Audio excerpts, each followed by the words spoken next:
Hello, welcome to my presentation here. I will be discussing an important topic that I feel like most people should know about, and that is why the Dewey Decimal System needs to Gowey. There's a lot about the Dewey Decimal System if you know about it, and if you don't know about it, you're about to learn about it.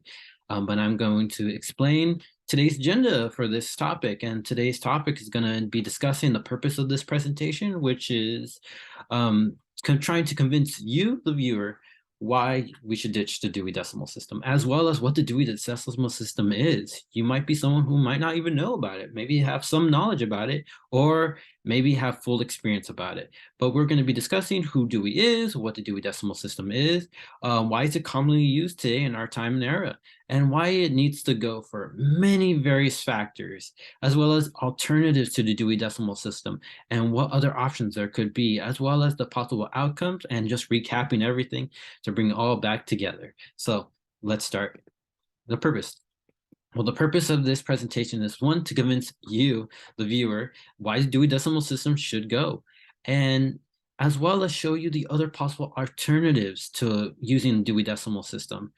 There are many different ways to classify subject materials in a library, and many of those other alternatives do provide more advantages compared to the Dewey Decimal System. So we will be discussing that as well as finding a way to help you and others when it comes to classification and seeking that information. You might be someone who's working at a public library that may have some experience with the Dewey Decimal System, maybe no experience with the Dewey Decimal System. So hopefully this presentation helps you determine why we should get rid of it and how it can help you, as well as a librarian, a library worker, aide, clerk, and so on, and as well as maybe just you visiting the library as a library user, and how it can help you as well to locate certain items, to be able to find them. So why listen?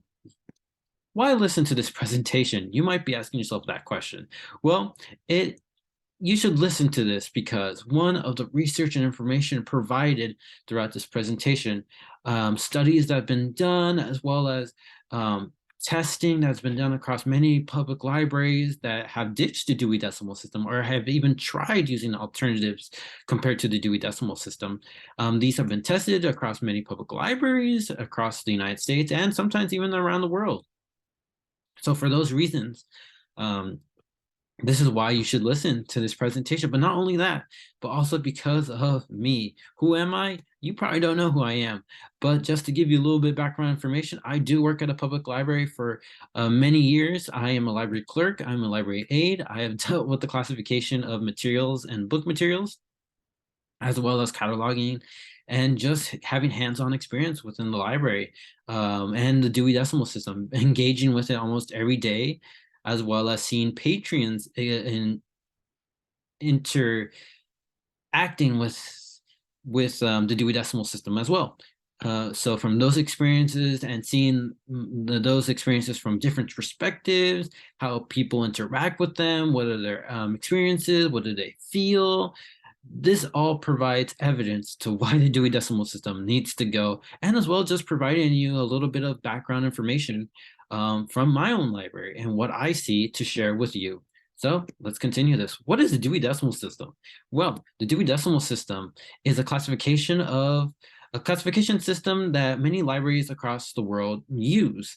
It categorizes materials into subjects. It goes from 0 to 900. There are 10 classification classes for this system. For example, goes from holidays, arts, religion, and it all depends whether it's in the 300s, 400s, 500s, and so on. And who created this? Well, the creator of the Dewey Decimal System is actually Melville Dewey, and he was actually a librarian way back in the day. He actually created the system because he felt that during his time, these materials weren't really classified really good. And for that reason, he created this system in order to, one, save the librarian time, but also categorize things in a more specific and accurate way. As well as, again, Dewey making this system in order to help libraries But what does it do? What does this system do? Well, this system is again used to classify books, to put them in specific subjects. It also helps librarians and patrons locate this information, as everything's being organized into their genres, subjects, topics, and as well as it's supposed to save the librarian time, according to Dewey. Um, Dewey created the system in order for librarians to focus on more other important things, and so in order that people can browse through materials and be able to locate these materials on their own. Um, so that's a little bit about what the Dewey Decimal System is, and here we go. This is Melvin Dewey. And as well as he is the guy that brought us the system that we use today. And you might say, well, okay, if you brought the system today, what does this system do today? Well, it's had a long history. It's over about 150 years old, and it's been used across many public libraries and many different locations. Again, its common use is classification of materials, as we can see here in this image from my own public library. If you can see more here in the spines and the areas, there are numbers on these labels, and those numbers represent what the Dewey Decimal System is. These numbers let you know where this specific book, where this specific material lands. It helps in the organization and breakdown of material. So for example, as we can see, there are many different numbers when it comes to the Dewey Decimal System. You have the 3-digit number, 100 numbers, that puts it in its main category, but it also has subcategories within that number after the decimal place. So you might have something that's maybe a book about religion that's in 200 something, but it might be 200 point or decimal place 1, 2, 3, 4, 5.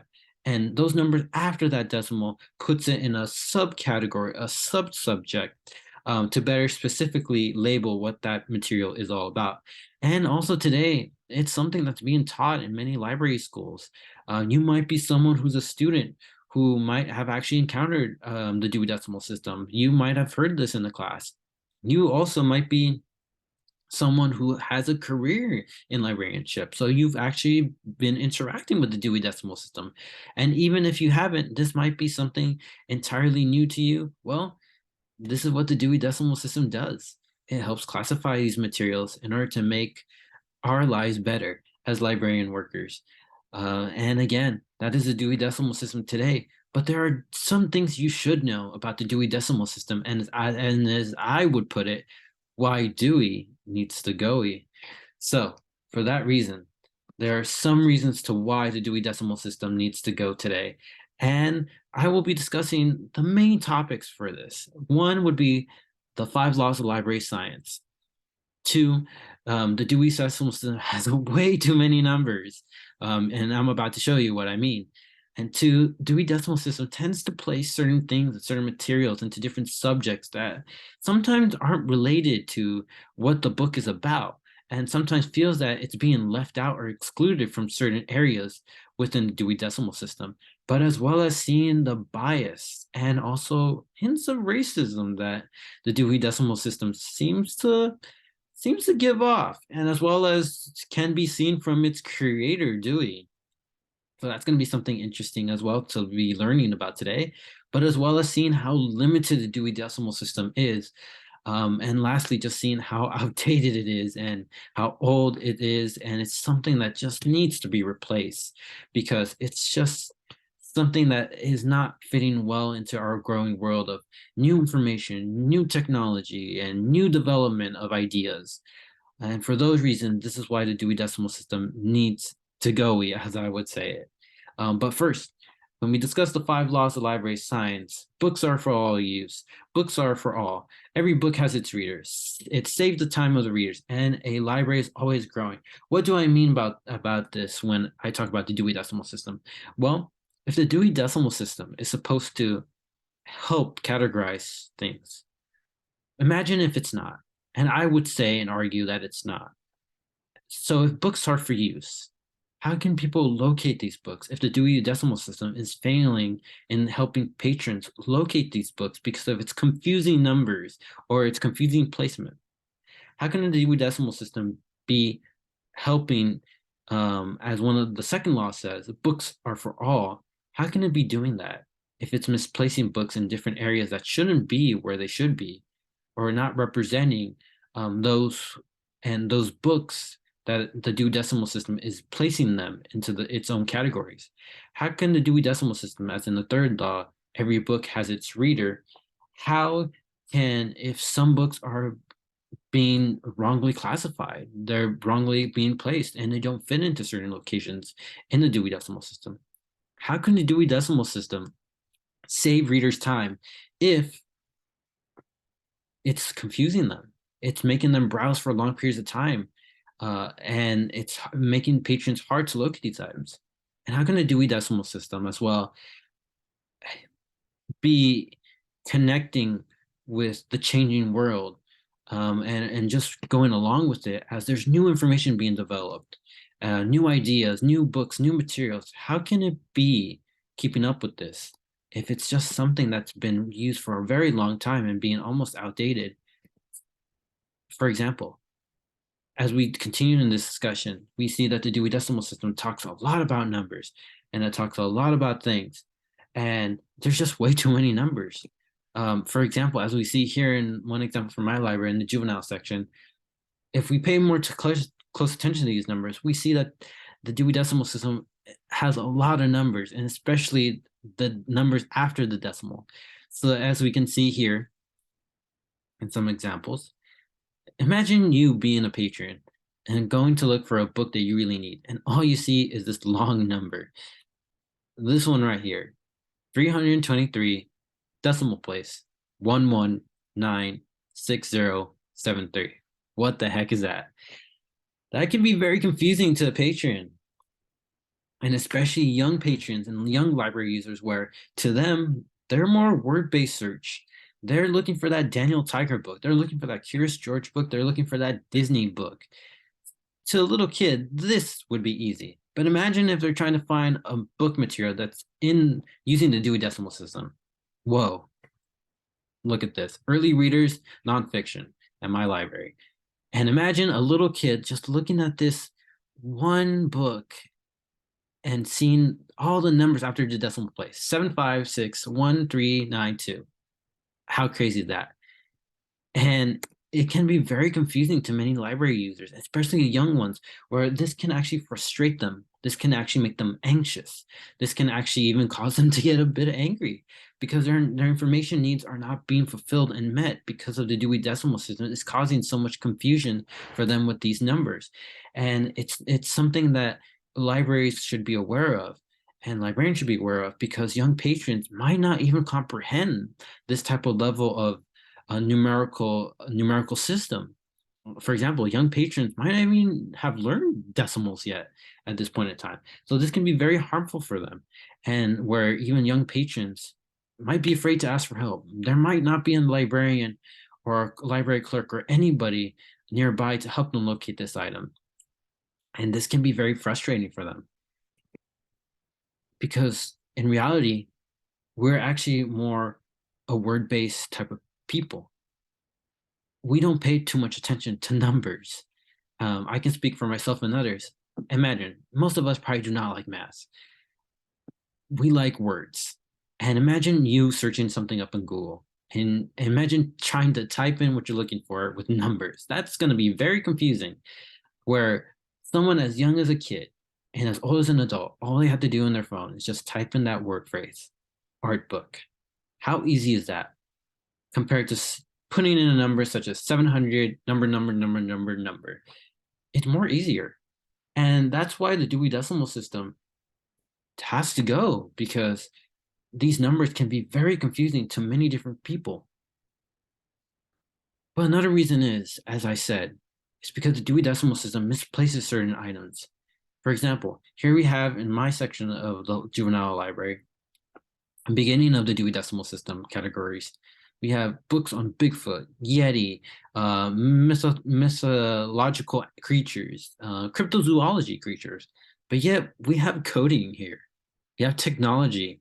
We have things that relate to like online, the online world.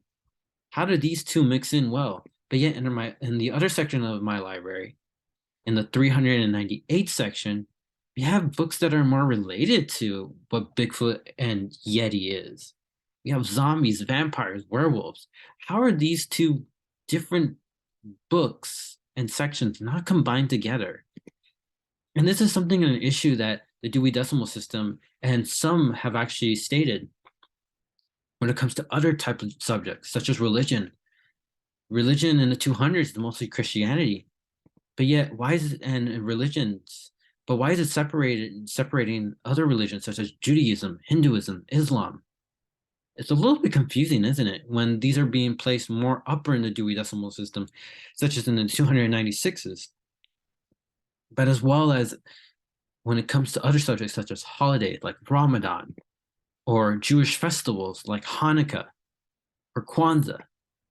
And then we have other holidays such as that are non-Christian related, such as Cinco de Mayo, Juneteenth, Chinese New Year. Why are these being placed differently in different categories, where we're seeing Christianity that can be like Passover in the 200s, but yet Hanukkah, Ramadan are being placed in the 296 sections, but yet other holidays that are non-Christian related are being placed in the 394 sections.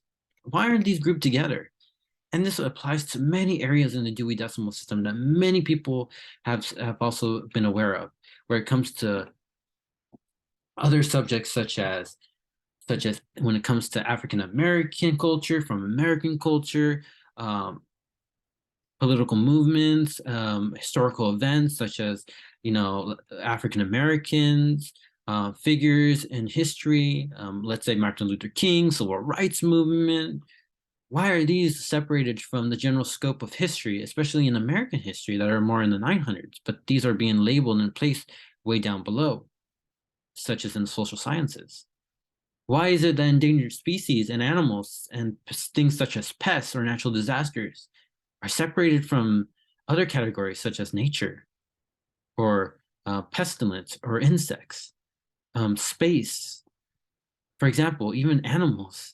Why are dogs, cats, horses, pigs, cows being categorized way differently compared to a tiger, a whale, or a bear, or a wolf, or a deer? Why are these animals not together? Well, there's a lot of reasons why, and that's because of this guy right here. And the way he's categorized a lot of things that make the Dewey Decimal System very confusing. But it's not just this. It's also other things that have been seen through the Dewey Decimal System, such as its creator being a little bit biased and a little bit racist. There have been information on Mr. Dewey that he actually has some bias. Why is the 200s mostly Christianity? Ever thought of that? But not only that, he's also shown a little bit of racial bias when it comes to, again, in the early days of the Dewey Decimal System, American poets, Black poets, were actually categorized very differently from each other and far apart in the Dewey Decimal System. LGBT topics were actually placed in its early edition in the topics of abnormal physiology, perversion, derangement as a social problem, and as well as a medical disorder, compared to today where it's actually categorized into sexual orientation. It presents a little bit of homophobia, but as well as, again, discovering articles and information that Dewey has actually been seen as an anti-Semitic against Jews. And this has mostly been discovered through research where he actually owned a private resort. And in his resort, he actually excluded and even banned it, and had a policy that banned Jews, Blacks, and other minorities from actually going to his resort or even having membership there in his resort. Yet he's been commonly known to have created this wonderful, magical classification system, but yet hardly anybody knows about this. And there's also been other allegations, such as him harassing women, sexually harassing women, and approaching them in sexual movements. And there have been accusations about him doing this. Yet we still praise Dewey for this accomplishment. But as well, how can all of these things make us want to keep the Dewey Decimal System when it also kind of goes against the fundamentals of the American Library Association about inclusion, diversity, and equality? But besides this, the Dewey Decimal System also is very limited only has 10 categories. That's it. And you're just trying to cram everything into these categories. And that's why the Dewey Decimal System always has numbers and then followed by a decimal and just a infinite number of numbers after that. It makes it really confusing because of this. And again, it's just outdated. It's something that needs to be either renewed, but it hasn't been renewed, and it has to be replaced. And again, in the fifth law of library science, a library is always constantly growing. So how can the Dewey Decimal System compete with this? Well, there are a few ways that I want to offer you. One is a word-based system, genreifying or genreification system, Library of Congress classification system, the BISAC classification system, and the METIS classification system, and as well as other systems. There are other alternatives to besides using Dewey. So let's start here. A word-based. Well, when it comes to a word-based system, it's using words on labels of books. Think about it as you shopping in the grocery store. When you go in the grocery store, you do not look for numbers. You do not look for barcodes. You look for that big giant text that says meat, that says here's the produce, here's the meats, here's the milk, here's the grains, here's the vegetables. We're attracted to that. And here an example of my public library, as we see the early reader section, look how easy it is for younger patrons to know, hey, this is a Dr. Seuss book because I see Dr. Seuss right here. I see a label of Dr. Seuss, an image of Dr. Seuss. I understand this more better than a number. And again, we're mostly a word-based type of people. We like keyword searching rather than numbers. As well here in another example, we see on these spines of these books, coding, Google, girls who code, Bigfoot as well. These attract us and we're able to understand this more better as a word-based system search. So this can be a different alternative to the Dewey Decimal System. But another alternative can be also genre classification. And this is just placing things in genres, and many libraries have actually done this to their library materials through their use of pictorial image icons, and as well as in representing them in categories. And this gives a broader, more classification to add many materials into their specifics. And this has been seen in many libraries across the United States. One library, one district, the Clear Creekwood Independent School District, and as well as the Red Hawk Elementary Library, they have actually tested this out where they ditched the Dewey Decimal System for a genre-based classification. And based on their research and their testing and their studies, they have actually seen an increase of circulation. They've actually seen a better understanding of their patrons and library and readers and library users being able to understand and find things that they never actually were able to discover when the Dewey Decimal System was being used. And this can help promote self-browsing, discovery, and increase circulation. Another way can be actually the Library of Congress classification system, which is another top one among Dewey that many academic libraries actually use. Again, this offers about 21 classes, more than the Dewey Decimal System. And it also is able to list items in the same topics together, but as well as using letters that offers another indicator to be able to locate certain items. And again, this just gives users that upper edge compared to the Dewey Decimal System. And you're able to add on to classes. And this can be another great opportunity to use this to classify items more better. But there's also another one called the BISAC. What does that mean? Well, it means the Book Industry Standards and Communication Systems. And this has been used as well when it comes to the classification of library materials. Some libraries have actually tried it. It actually brings 52 broad categories to classify books. Wow, 52 compared to the Dewey. That is a lot to be able to classify a lot of materials into these sections. And again, it just offers another way to classify books, and as well, again, it offers more beyond numbers, and as well being able to just add those books into more general categories.